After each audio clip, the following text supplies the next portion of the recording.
Hello and welcome to the hearing. I'm John. And hello, from Chicago's North Side, I'm Scotto. Apologies for my voice; it's a little rough tonight. Before we get to this week's album, just a couple things to plug. My next single, "Scapegoat," will be out in 2 days as we're recording this. A bit in the past for you.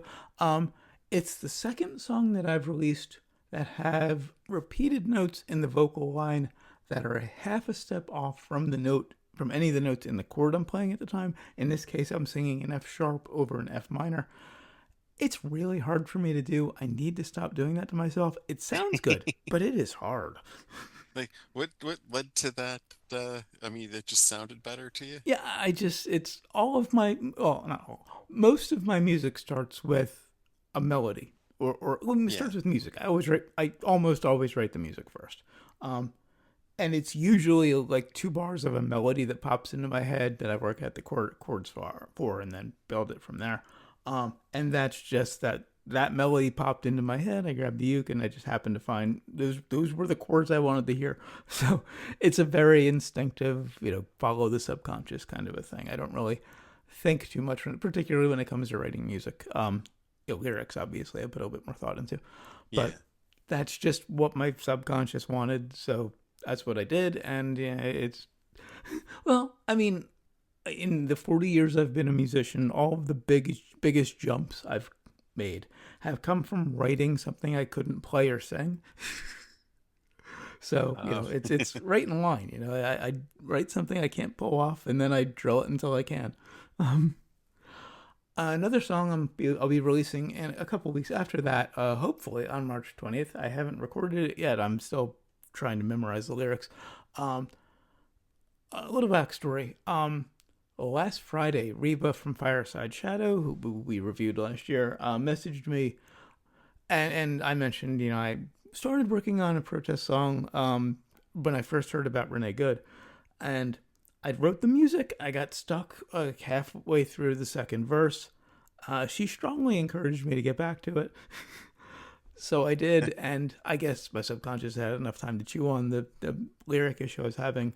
Um, Blew through that, wrote the rest of the lyrics before the end of the night, demoed it the next morning to send that to Reba so she could get an idea. You've heard it now, the demo, yes. the rough demo, called Time to Prove. Um, Probably my most intense lyric because I Yeah. don't fuck around with this one. Um, and it's straight up blues because that's my background. That's what I go to by default. Great. It, sums up what, man, so much. The opening line is shots have been fired. They won't be the last. The storm is upon us. Well, a storm is upon us and the light is fading fast. Some saw this coming while so many more denied. Enough bought the lies to put us right back on this ride. Kind of sets the tone for it. Um, Again, hopefully that'll be out on the 20th. Speaking of Reba, Fireside Shadow, at her most recent live performance, I think it was back in January, uh, with a band she's put together from a couple people from another local band and a drummer who I don't know who the drummer plays with. I know the guitarist and bassist play with a band called Hmm. Bullets and Butterflies. Um, they did a show back in January. Great show. I think it was January, maybe February. Great set. But it included an amazing cover of Rage Against the Machine's "Killing in the Name." She has separated that out as its own video. It's on her channel. I'll link it in the show notes. They absolutely killed it. Yeah, it's wild. Um, Anyway, finally, on to this week's album, which is from 1985, Songs from the Big Chair by Tears for Fears. Tears for Fears are an English new wave band formed in Bath in 1981 by Kurt Smith and Roland Orzabal, and best known for their songs Everybody Wants to Rule the World, Shout, Mad World, and Sowing the Seeds of Love, half of which appear on Songs from the Big Chair, which is their second studio album. It was released on February 25th, 1985, my 13th birthday. Always weirds me out when I remember that little factoid, especially considering that this album is one of the 3 vinyls that I own. Really? I was always a cassette guy until I had a CD player. I briefly had a turntable. I bought Songs from the Big Chair and the 12-inch of Howard Jones. Things Can Only Get Better at the time. Years and years later, I ended up with the vinyl of Jonathan Colton's Heart as part of the whole box set thing. So yeah, I have exactly three things on vinyl. Yeah, I never had a turntable, so I used it very briefly. It was too complicated. Cassettes were easier. I have ADHD. I will absolutely go with convenience over fidelity. Anyway, the album was released on February 25th, 1985 on Mercury Records, produced by Chris Hughes, and features, and this is long, Roland Orzabal on vocals, keyboards, guitars on all but track 5, synth bass on track 1, Lindrum programming on track 1, and grand piano on track 5. Kurt Smith, vocals, bass guitar on tracks 2 and 4 through 7, synth bass on track 3, Ian Stanley, keyboards, Lindrum programming and arrangements on track 8, Manny Elias, drums on tracks 2 through 7, drum arrangement on track 2, and with additional musicians, and this goes by song. Uh, on Wikipedia, I'm just going to do it that way. On Shout, Chris Hughes on drums, Shelley McClelland on backing vocals, Working Hour, Andy Davis on grand piano, Mel Collins on sax, Will Gregory on sax solos, Jerry Murata on percussion and saxophone arrangements, Everybody Wants to Rule the World, Neil Taylor on the second guitar solo, Chris Hughes on Lindrum and MIDI programming, Mother's Talk, Stevie Glang on backing vocals, I Believe, Will Gregory on sax, Broken, Neil Taylor on the guitar solo, Head Over Heels, Andy Davis on grand piano, Marilyn Davis, Andy McCraig, and Sandy McCullough on background vocals. Listen, Marilyn Davis on operatic vocal, and the big chair sample dialogue from the film was from the film Sybil, although I didn't notice the dialogue. I did not notice that either. And what are they talking about? The big chair anyway, you know? It's been a long time since I've seen Sybil. It's about a woman with dissociative ID, Well, or right. previously known as multiple personalities. But they have the big chair like it's a track name, and Oh no, yeah, I that don't is not know. a track Yeah, I name don't know why. on the album. Um, So that's why we don't, I don't think we know what they're talking about yeah, I for samples of mhm. dialogue. And the odd thing is, on Wikipedia, that little bit of broken at the end of Head Over Heels is listed as a separate track. I didn't list it that way in my notes. We won't Ye- be talking about it separately, but Right. I think the original track listing had that as a separate track, that outro to Head Over Heels, which, okay. let's be honest, that's just one big prog, kind of Yeah, suite of it's eight I minutes. never listened to them separately. It's like whole lot of love and loving maid. Yeah, Not yeah. no heartbreaker and loving maid. Sorry. You gotta listen to them together. Anyway, reminder: I don't edit any songs into our reviews for copyright reasons, but on our blog at johnscotto.wordpress.com, you'll find links to songs from the Big Chair on Spotify and YouTube, so you can follow along if you'd like. Track 1, Shout. This song is about primal scream therapy, which is a form of therapy where you basically shout in an empty room or into a pillow, where you go somewhere where you're not going to bug anybody, and you shout at the top of your lungs to kind of vent and get stuff out of your system. Love all of that opening percussion. Great groove once the band comes in. Love the It's synth funny, bass sound. the percussion's so cheerful in the Yeah, beginning. yeah. You know, Mm-hmm. you think you're in for this like really, happy song, and then all of a sudden there's a menace to it, Oh yeah. and about living in violent times and selling your soul. And so much of it is that bass synth in that first chorus. It Yeah. changes. It gets more guitar like it later, but it's this big bass synth pad, and it's so dark. Love that high counterpoint synth in the first verse. Great bass groove in the second chorus. I love how the guitar starts creeping in the second verse. Never liked that brash synth at the start of the break, but I love the bass line during the break. It is the perfect build. I mean, I I've always loved, that was one of my favorite parts of the song, is that just crazy, brash keyboard that just cuts in. But uh, then the rest of the solo is kind of weird because it's like it comes in three yeah, parts. I yeah. think it's three different people playing it, right? Or like somebody else takes a solo, and then It's more of like an organ I thing, and then the guess they're bass has completely this different. little funky thing, which sounds like a bass guitar. I've always thought it was, but apparently it's all synth. Um, love that bass part. Yeah. Love how that last chorus just explodes, and that high background vocal on "Let It All Out." Love the line, "If I could change your mind, I'd really love to break your heart." With all that heaviness, you Mhm. get all this slickness from the 80s on Yeah. there with that bass Uh-huh. slapping. Oh, and that guitar solo at the end, absolutely adore it. I think I prefer Yeah. Roland's playing to Neil's, to Neil Taylor. Neil Taylor's a more technical player. He's a more traditionally good player, but Roland's solos have an expressiveness to them that I think Taylor misses in all of his technique. Yeah. Almost it's almost sounded like you were gonna take a coward's way out on this one, huh? No, no, no. The favorite, I'll say this was a close second, Okay. but no, no. I knew my favorite going in. I kind of did too. I regularly listened to half of this album. The other half was a nice surprise because in the few weeks since the last time we recorded, I've kind of skimmed the other half, but not given it a proper listen until tonight. And Oh, yeah. when I skimmed it, I was kind of disappointed. But something changed when I finally sat down and really listened to it. Um, And it's if it's the side I'm thinking of, it's it needs to be listened to entirely. well, yeah, I mean the ones I listen to regularly are the singles, Yeah. um, and Broken because, like I said, those two are match set. Um, Yeah. the rest of it is what I didn't really listen to until Oh, tonight. okay. Okay. Starting with track two, the working hour. Really nice sax solo at the top. The synths are a bit of their time, but they work. Yeah, a lot of this is very of its time, Yeah. you know. Uh-huh. If not even, just straight up prog, Mhm. with just an 80s accent. The production is of its time, but it's also brilliant because they bring in so many things that aren't pop, like this like those atonal synth hits. Um, Right.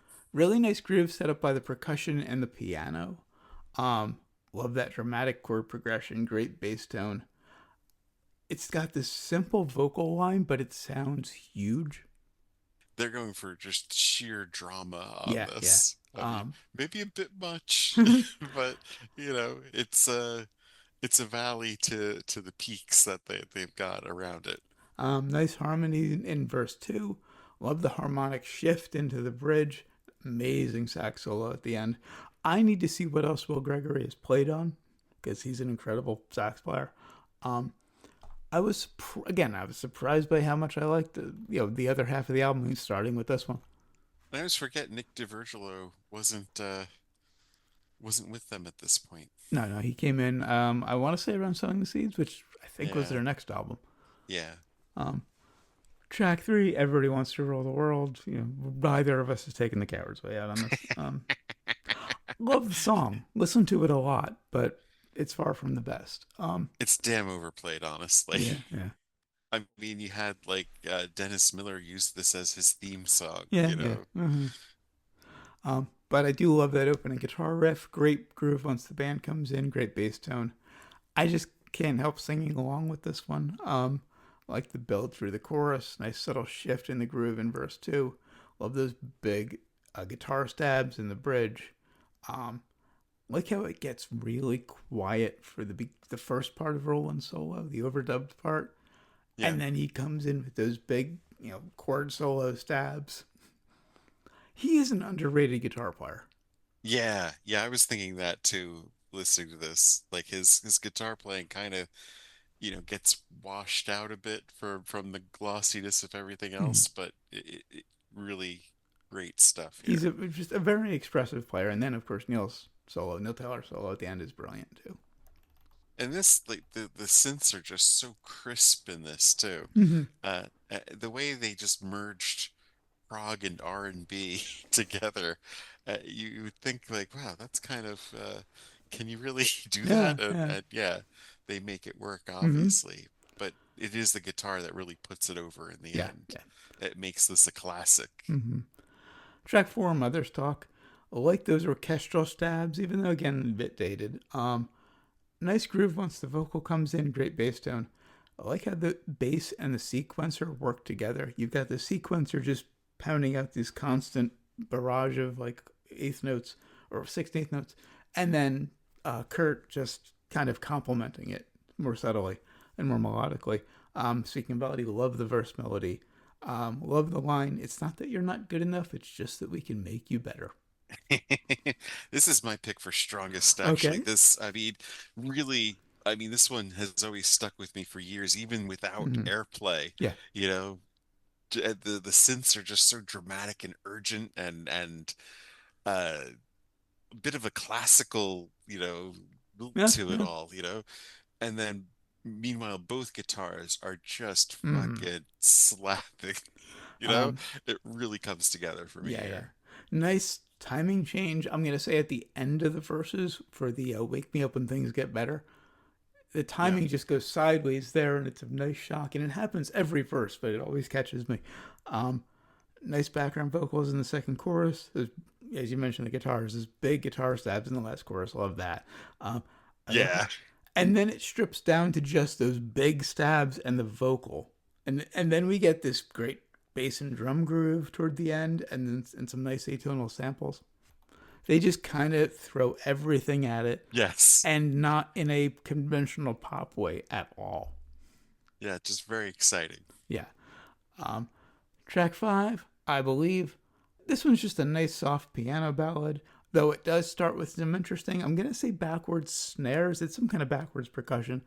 It just feels kind of creepy and off putting. It's interesting. But then we get this nice, pretty piano ballad, beautiful vocal melody, great soft vocal, wonderful soprano sax. Yeah, when they ballad, they really ballad, Yeah, yeah.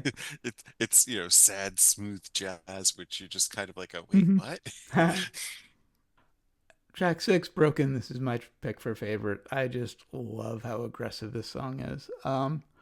Great opening drum fill. Love the bass part. Love that guitar part in the intro, and how all the instruments kind of come in one at a time. The groove is amazing. Um, Nice foreshadowing of Head Over Heels. Another great Taylor solo. I mean, this is, yeah, just old school prog. I Yeah. mean, you could never convince me prog died. Just rebranded as new wave, and this would Yeah. be my exhibit A, Mm-hmm. because this is a prog song. I mean, really, it's just an intro, Yeah. to Head Over Heels. It's, a Mm-hmm. three-part. Spotify didn't even bother separating the last two. Right, right. Same. Same with the YouTube music. Track seven, Head Over Heels. Love that opening piano. Love the lead guitar in the intro. Nice build when those drums come in. Really nice groove in the verse. Love all of the bass on this song. That is why I listen to this song regularly. Is Kurt Smith's bass part? I gotta say, I hadn't thought about it until tonight, but Kurt Smith is easily one of my favorite bass players. Eve really is solid on this. Oh It's yeah, amazing. love that angular synth solo before the second verse. There, the grating synth sound kind of works for me. Oh yeah, it total. This song is all about the contrasts. I mean, Mm-hmm. they blending classical and funk Yeah. and rock at the same time, and yeah, that solo is just a what Mm-hmm. in the Love, middle of all that. yeah, love how he trails off with, "Oh, what's the matter with? What's the matter with?" In fact, that solo, the keyboard solo, Mm-hmm. it starts out as a very 70s style, um like Richard Wright from like Sheep, that kind of, Blondie keyboard solo, or Run Like Hell, Richard Wright. Oh yeah, yeah, uh and then it kind of quickly goes into your typical 80s solo after that, so it really just keeps you off balance the whole yeah, way. yeah, yeah. We get this epic drum solo into the bridge. I absolutely adore the bass in the bridge. I've always wondered if it's a fretless because he does this slide up. It could be a bend, it could be a pedal, but I've just always wondered. Um, love all of those big background vocals and that they build at the end. It's Yeah, another part I need just to sing along to. that guitar and sing along, just so anthemic, and it just, I mean, I was like, man, I haven't watched Donnie Darko in a while. And then they bring back Broken, and it Yeah. made me realize that a note about the album as a whole. There's a great marriage of programmed and real drums. Yes. You've got Manny Yes, Elias in most cases playing along, or the drummer on the first. Oh, I think it's. I don't remember the drummer on the first track, but mostly it's Manny Elias playing along with the programmed drums, which is not easy to do. no, not at all. It is quite a Jerry Murata on this too. I didn't realize he had. contributed, or that he would have saxophone arrangements. That's kind of, you know, he's just a Yeah. percussionist. Also, it was Chris Hughes, the producer, who played drums on Shout. I just scrolled up. Yeah, Shout definitely comes across as something that would have multiple Mhm. percussionists. I mean, taking the Phil Collins, you know. Yeah. And finally, track 8. Listen, uh, like how it fades in over the crowd in from the Broken Reprise. Um, Really nice kind of bendy synth leads that mirror a guitar. Love the quiet operatic voice. Yeah, they have the credit of the singer, but I Mm-hmm. just thought it was a sample. Apparently, they brought her in to just to sing a bit of opera. Well, she was Yeah, already maybe doing backgrounds on other tracks, so they just had her.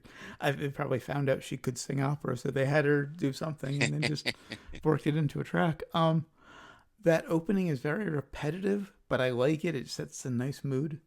It's a lot like Peter Gabriel's Excellent Birds that he did with Mm-hmm. Laurie Anderson Yeah. at same year. You know, Mm-hmm. they around the same time. And I guess you can credit Kraftwerk, you know, Yeah, kind of for yeah. both of the. True, true.